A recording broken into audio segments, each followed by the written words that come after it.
Hey guys, it's Tori from Monogram Moments, and today I'm going to walk you through using this Patriotic Mix Alpha on my website and subbing it onto a Blanks Boutique bubble.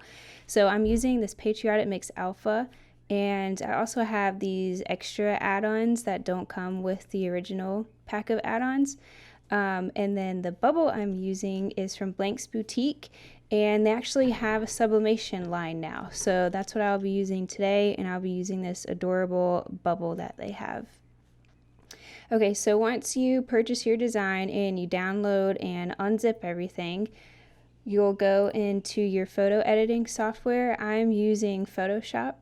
So I'm going to select new file, and I'm just going to start with a 10 by 10 inch. Doesn't really matter what you start with. I would just start with something a little bit larger so it's easier to work in, and then we'll crop the design at the end. So I'm going to select on this 10 by 10, or you can just enter it over here. Everything else looks great, and I'm going to select create. Okay, so here's my 10 by 10 design. I did measure my bubble, and I only want it to go about 7 inches wide.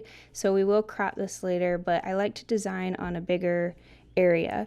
And you can, if you have a PC, you can select Alt and use the wheel on your mouse. Hold those at the same time, and you can zoom in. If you have a Mac, that would be the Option button that you would hold. And before you get started, when you click the move tool up here, be sure that this button where it says show transform controls is also clicked. It's going to make moving all your letters around so much easier. Okay, so here's where I have the design saved. So this is just a separate window I have on my computer. I did not go to File, Open in Photoshop. I just opened a separate window folder on my desktop, and I'm going to drag and drop. So I'm going to go ahead and select all the letters that I need, and I will be right back.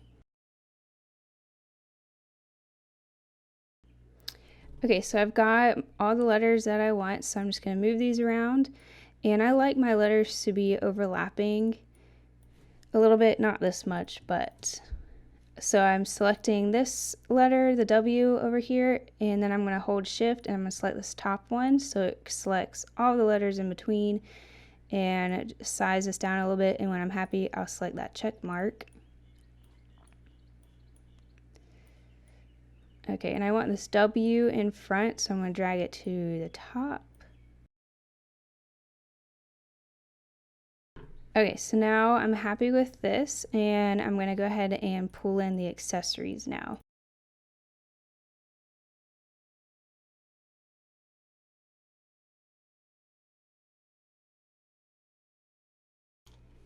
Okay, so I'm happy with how this looks, so I'm going to select everything by holding my shift and selecting the ends, and then I'm going to drag this down, and you can see my width and my height.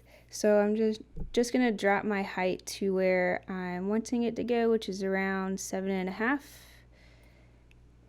and I'm going to select OK.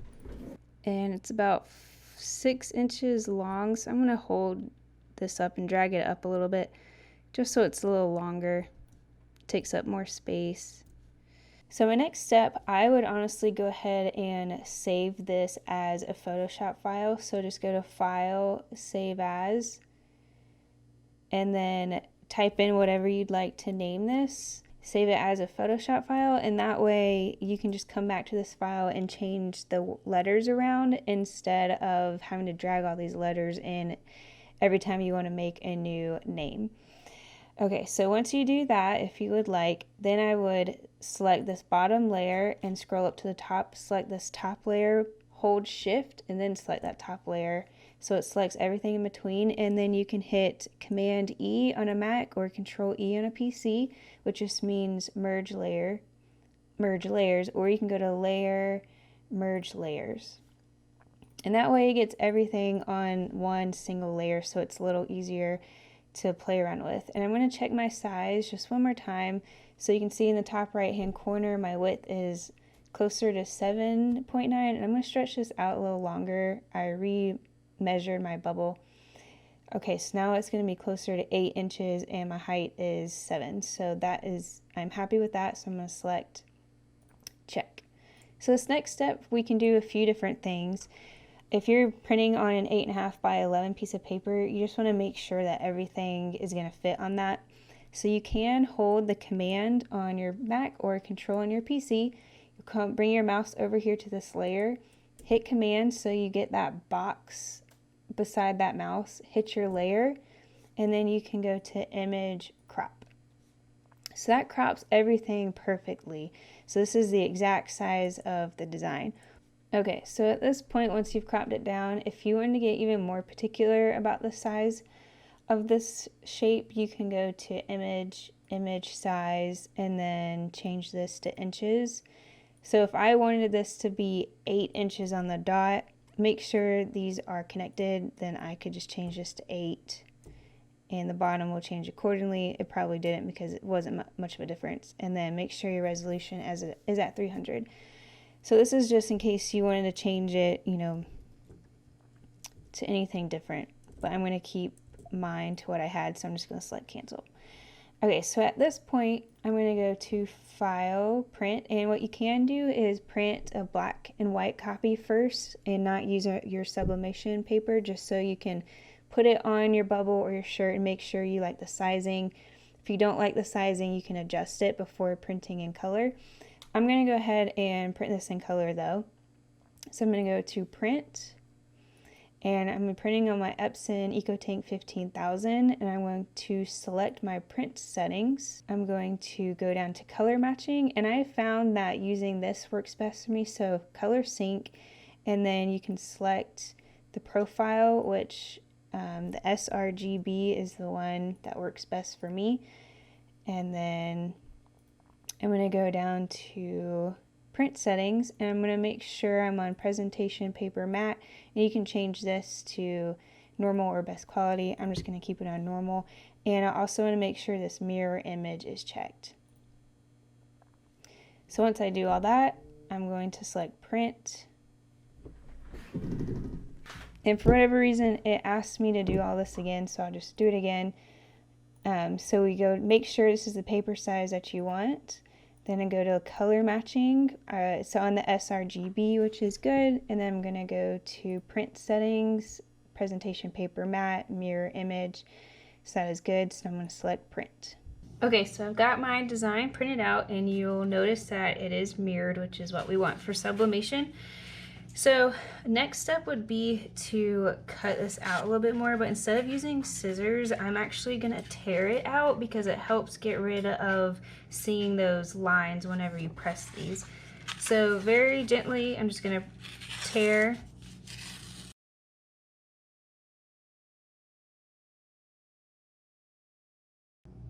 Okay, so I very gently tore around all the edges, and I'm next going to pre-press this for about 7 seconds just to get any excess moisture that might be in here. Okay, so I've pre-pressed, and now I'm going to take a lint roller, and I'm going to lint roll this like crazy to get rid of those blue dots that pop up. Even if you don't see anything, do a few more lint rolls just in case. And after we press, we're gonna lint roll again. So the lint roll is pretty important. I'm also gonna go ahead and cut me some new sheets of butcher paper. This is just a roll I ordered off of Amazon, I believe. You can also get this from Sam's. Okay, so I've got my heat press warming up. I've got it set to 400 degrees, and I'm going to do it for about 60 seconds. But while we wait, I've already pre-pressed this, but I'm going to fold it in half so I can get the center. So I'm turning this over, and I'm going to make sure everything's lined up well.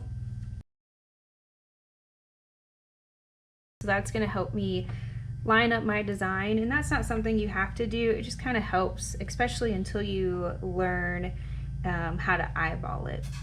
Okay, so I'm going to lay my first piece of butcher paper down. There's certain shirts that would benefit from using a pressing pillow, and if you don't have a pressing pillow, you can just take a folded hand towel, which is what I'm going to be using today. And the point of this is to put it underneath the shirt where your design is going to go.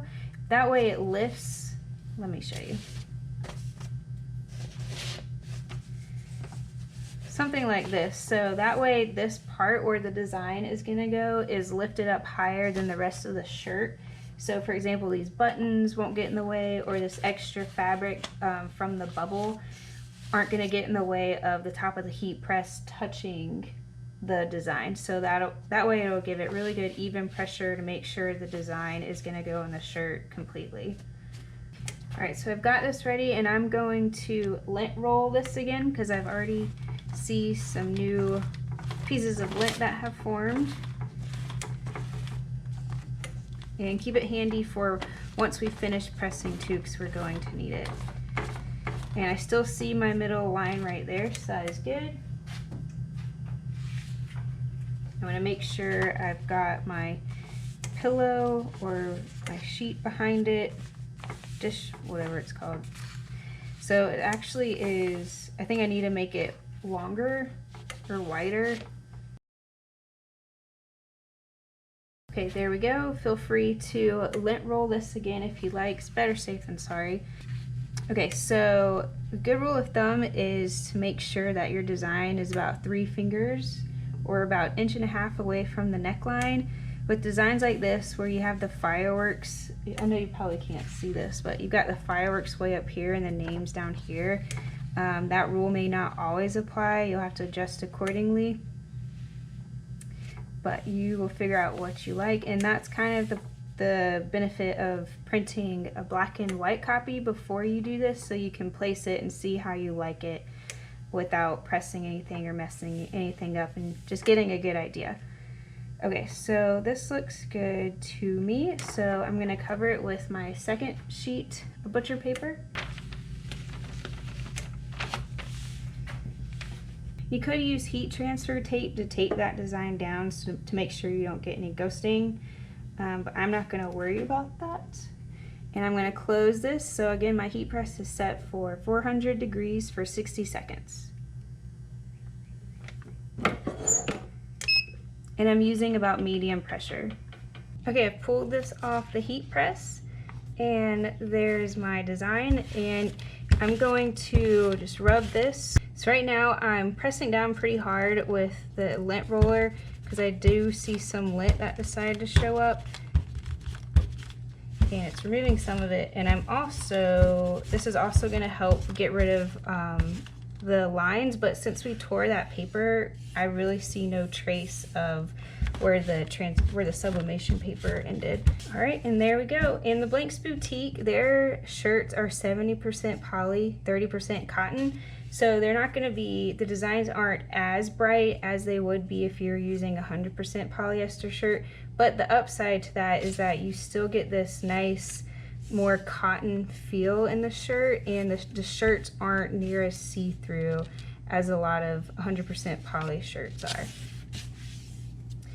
But that is how you would sublimate on a Blanks Boutique bubble. And if you guys have any questions, be sure to let me know in the comments below. Check out the links. I'll have links for all of this below. And I can't wait to see you next time. Bye, guys.